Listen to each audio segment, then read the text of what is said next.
Time now for the voice of the land on the Big Play Network with your hosts, Kevin Arnold and Always Positive Jay. Listening to the broadcast on my way home from the in-laws today, hearing that the Tigers beat the White Sox and, according to Elvis Andrus, we were the team that was supposed to be crumbling, and yet he's the one that's having to sweep up his teammates from crumbling so much this season. It was fun to hear that the Guardians were division champs before the game ended, but I had to listen to the end because you wanted this team to win. You wanted that one game when the magic numbers won. You want to be the team that wins. You don't want it to come from other factors. Of course, you'll take it because either way, you're in the playoffs and you're a division champ. But you kind of want to win on that day. And this team kind of won the way that they usually do it. I mean, when they jumped out to their lead, especially 4-0, 2 runs scored on a throwing error when they had runners at second and third. Rosario, pretty routine ground ball. And then, you look up at the scoreboard and I'm watching on my game day app or the game day section of the MLB app. That's how I have to watch games sometimes when I don't have access to, or the connection to the stream or radio is not the greatest in the areas that I'm at. So it was cool to see them doing small ball. And then yet again, Steven Kwan outscored the Rangers himself by hitting that grand slam to put no doubt, basically, until Brian Shaw had to make things a little hairy like he usually does and give up a couple more runs. But Steven Kwan hits the grand slam, 5 RBIs today, a dude that should be talked about more. Justin, you were big on the small ball element that this team plays, and it's a testament to Terry Francona. And we said, kind of going into break, why or how sustainable is this type of play going into a playoff series? It's very sustainable because they've been doing it all year. And the one thing with small balls, I wish they do more in the MLB. I know we're always looking at it's different. You see it when you're growing up, when you're in high school, going into college, you're trying to manufacture runs any way you can. Obviously in the MLB, it's a little bit different. You have an Aaron Judge, a Giancarlo Stanton in the middle of that lineup that can really kind of, turn 1 run into 2 runs. So you're not often trading outs for runs. But in a day and age where I look at small ball is you're putting the pressure on the other team. And the Guardians have continued to put pressure on the other team with small ball. It's a lost art in today's MLB and something that I feel as if needs to come back to fruition, even if it's just a little bit. But the Indians are kind of going full send with it, and I absolutely love it. It's part of the game of baseball. When you're talking about strategy, you're talking about keeping the other team on their toes. They can't sit back in their shifts all the time. You're going to have to play straight up when you're going against the Guardians. It's really a lost art that we don't see often in the MLB, which, I mean, we're talking about manufacturing. That's the name of the game, manufacturing runs. In a league where there's consistently the guys coming in, pumping upper 90s, 95 and above throughout even going to the back end of the bullpen where guys like Emmanuel Clase are starting to get up. It's starting to become regular where guys are getting up to that 99, 100 mile per hour pitch. Plus they're coming at you with a 70 mile an hour curveball that comes from your chest down to your knees and making you buckle up. I mean, it's hard to manufacture runs in today's MLB. And it's something that small ball really kind of, it gets you back into the groove of even if you're having a bad game. That's why the Indians' numbers don't look that flashy. But yet they were able to put up, 10 runs today? Yep. I mean, there is always ways where you can play small ball along with play the long ball game. Okay. And obviously you got guys all around the league that can pop one off and hit a 3-run homer and change the trajectory of the game with a swing of a bat. But I mean, for a young team like this, they knew the game plan. They knew there's not really that bat they have in their lineup. And I'm going to keep saying it, going back to 2016, the Indians were really a gap-to-gap team when they made that run in 2016. They weren't going to pound you with, 5 home runs per game, but they were going to manufacture runs by hitting those gaps, hitting your bloop singles, getting guys in scoring position, and running them in. That goes back to the strikeout statistic that I was saying before. You got to put balls in play. I mean, RBIs are better than your average if you're looking at the grand scheme of if you want to make a playoff run. So, I mean, small ball, I will die on this hill forever. There needs to be more small ball played in the MLB. There needs to be more teams running this kind of offense because it really it rounds out your players from a magnitude of different perspectives, and not a lot of people know that. Not a lot of people realize that. But that's the one thing I love about baseball is there's so many different pieces that you have to keep in mind. You got to keep in your back pocket while going through a course of the game. And if you manage it well, there are runs to be manufactured.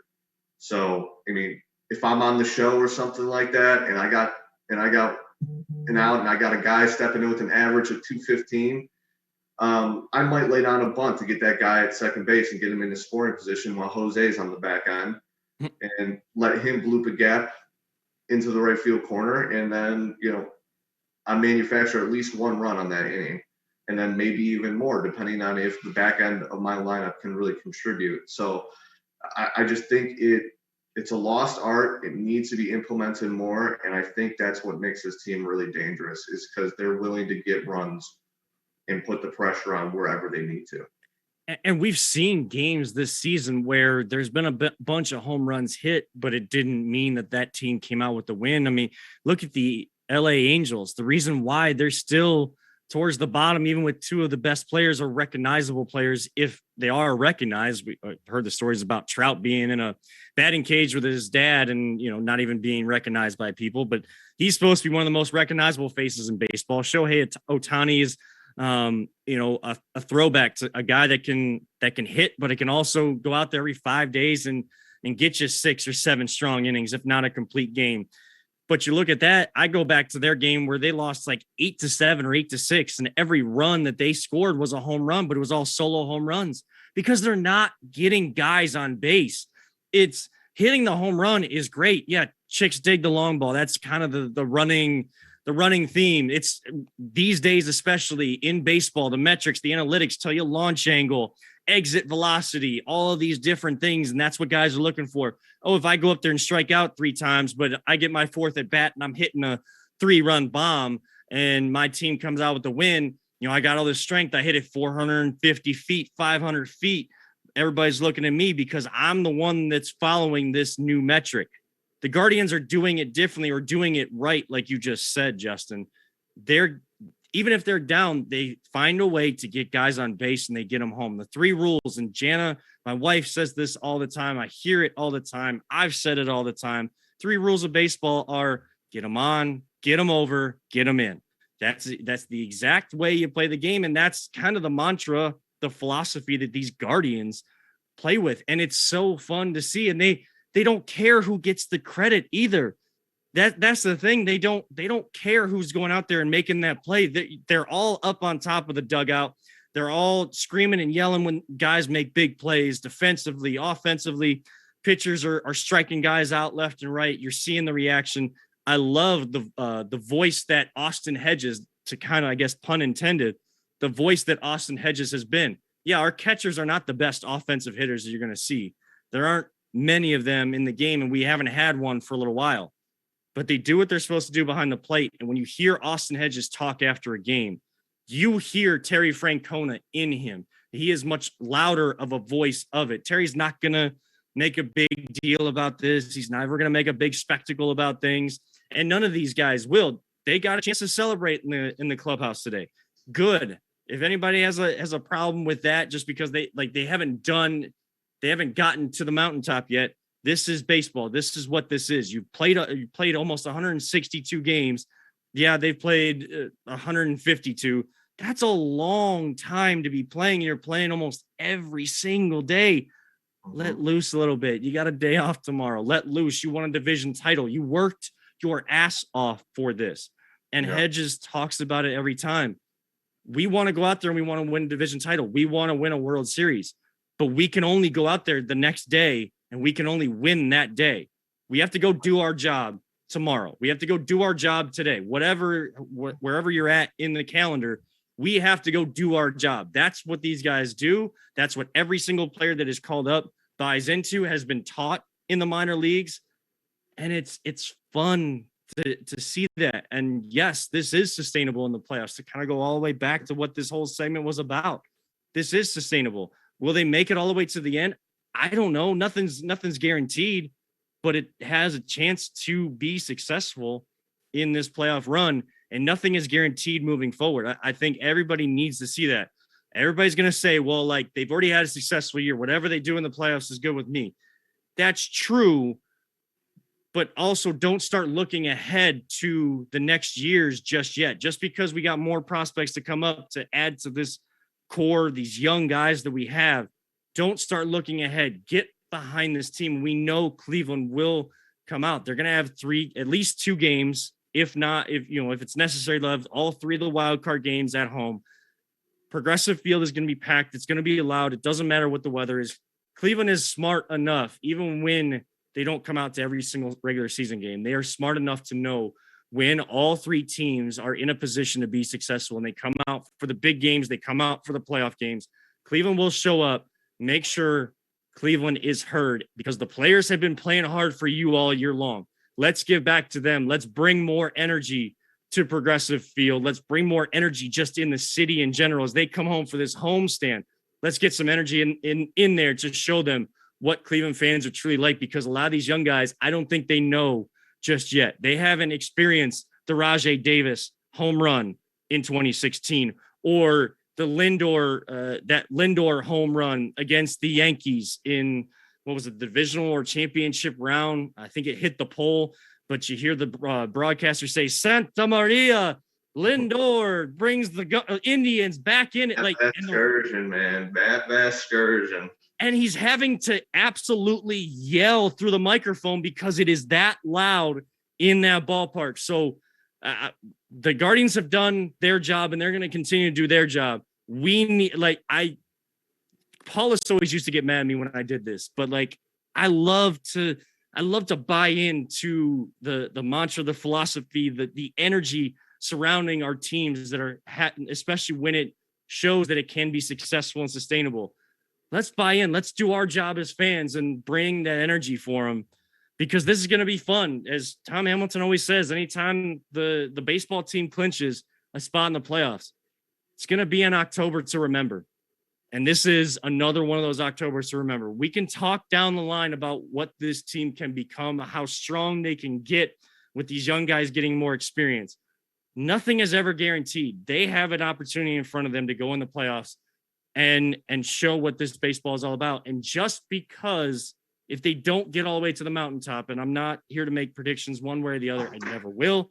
I don't do that. I can't do it. I'm superstitious in that way. Yell at me. Don't say something to me if you want.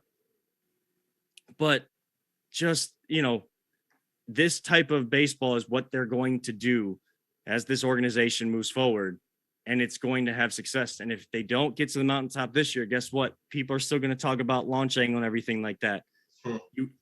No one's going to try to change to what the Guardians are doing until they get to the mountaintop. It's always a copycat league is professional sports. And I think it changes more with baseball, and one of the most traditional sports out there that you would think that it doesn't change. But each year it seems that whenever there's a new World Series champion, I mean, we go back to, my cousin had mentioned to me that it gives him a lot of the Kansas City Royals vibe when they went on their World Series run, where they were playing small balls. We know about Dyson, how many bases he stole during that playoff run, and their bullpen really kind of coming in and shutting it down. They didn't have the best starting pitching, but it called for their bullpen to be really electric and come in and shut these teams down, and really, it's transformed to, then transformed to the aces were now a priority. We saw it with the Astros when they got Verlander, and they started with Keuchel, and they started to make their run. And obviously they had a whole bunch of hitters, and we're not going to get into that, but and why they were so successful. But I think Where's my it trash really is, like you said, it is a copycat league. Mm-hmm. Now, I mean, baseball, it's finicky like that. I mean, Yeah. you've got a lot of guys who think that they're the smartest in the room, that somewhat are kind of arrogant to a certain extent, and say that this is the one way you got to play baseball. One thing my dad always told me, he's been around the game his whole life, literally lives, breathes, and is still playing on a knee replacement to this day. He's always learning something new about baseball, and that's something to be said, because he's literally the smartest guy I know when it comes to the game of baseball, and where you need to be positioned, and all the ins and outs. And I've learned a lot from him, but that's one thing he always told me. It stuck with me, coming in as a young kid, and under the tutelage of him, being able to kind of take that and just mold my game, understand the game a little bit more. But I wanted to go back to what you said about, our responsibility as fans. I think that we're going to see it kind of alluding back to what Peter said, since fans haven't really been able to see this team other than when they go to the stadium and they make a day out of it. I think that these young players are going to see the effect that Cleveland baseball has in October 2 times over, because they haven't been able to watch this team. They don't know what to expect. So they're going to fill that stadium. That stadium's going to be rocking. They haven't been able to see playoff baseball in a couple of years. And it's a young team that we've been talking a lot about on airwaves. Obviously, Hammy does a great job of color commentating, but there's only so much you can do color commentating. So now we're going to be able to see these guys in the big lights when it's showtime, and we're going to see what this team is really all about. And I just think that it is a unique way to play baseball in today's MLB. And I think you're exactly right, Kev. I think, going back to it being a copycat league, it is a copycat league. And I get tired of launch angle and all this sort of thing. I'm more of an average guy. I'm more of an RBI guy. I want to see it translate. And I think that when you go towards, digging deep into the long ball and the amount of RBIs you're getting, you're kind of losing focus on what the overall goal is, and that's the bat runs it. And that is one thing for me that I will never – I'm sure there's a lot of statistics that point to launch angle being, successful, but I'm a Ken Griffey stan. If you go look at Ken Griffey's stance and swing, I want you to ask him about launch angle and ask him what he thinks about it, because I guarantee I know his answer. We talk about him having the most beautiful swing in baseball, and I'm not going to get on this rant for too long, but he has the most beautiful swing in baseball. His bat stays in the zone for longer than anyone else in the MLB, and that makes him be able to counteract, even if he's expecting fastball and gets a curve. If he's expecting curveball and gets a fastball, his bat stays in the zone for so long that he's able to adjust in the moment while still being able to hit the long ball. Obviously, we know Ken Griffey wasn't flying out to the left fielder every at bat. He was obviously hitting the long ball his fair share, and he had one of the most beautiful swings in baseball and is considered one of the greatest to ever play baseball. And I think a lot of players like that will kind of argue launch angle as a strategy, because, well, now you're breaking down your swing even more. Yep. Now you have the potential of, I'm going to dip my shoulder. Now all of a sudden, everything starts to break down to, this is why we're seeing an uptick in strikeouts. This is why we're seeing upticks in pop outs. because everyone wants that launch angle, but then they're going 1 for 5 in a game. And for me, that is something that has always been a problem in terms of launch angle for me. Is I just see everything start to break down. Where if you see someone like Mike Trout has been touted as the best baseball player, and I still don't even think there's a challenge. I don't think anyone else can challenge him being as what he does defensively and offensively. But if you look at Mike Trout's numbers, he's always over 300 at the plate, while still hitting, top 5 in home runs in the league. And there's something to be said for breaking down your swing to the most minute point.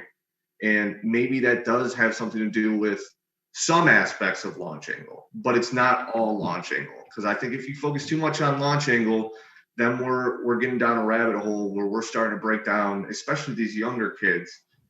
We start to break down their swings too much, where it becomes irreparable. So I just think that it's something that we need to look into a little bit more, kind of round it out a little bit better.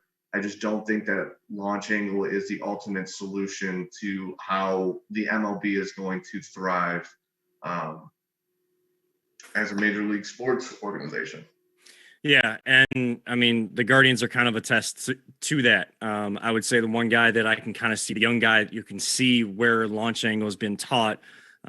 As fun as it is when he comes up to bat with having the SpongeBob SquarePants theme song going on and all the things that go with it, and he's definitely bought into the culture. But there's times where Oscar Gonzalez goes up to the plate and you see those long swings trying to get as much bat speed, generate as much bat speed as possible, and just hit one out instead of being patient, staying back, keeping the rally going, whatever it may be, getting on base to start a rally. I've seen that at times with him, and it's not to say like he's not good or he's not a part of what the Guardians are doing. He definitely is. The Guardians would not be in the position they are without Oscar Gonzalez playing the way he has throughout the year. But in those young guys, when that patience goes away, and that's the most remarkable thing, is how much patience these young guys have had all season long. But you've seen those moments where they've had those long swings, they've had those droughts at the plate. It's because of you see those tendencies to try to go with the launch angle.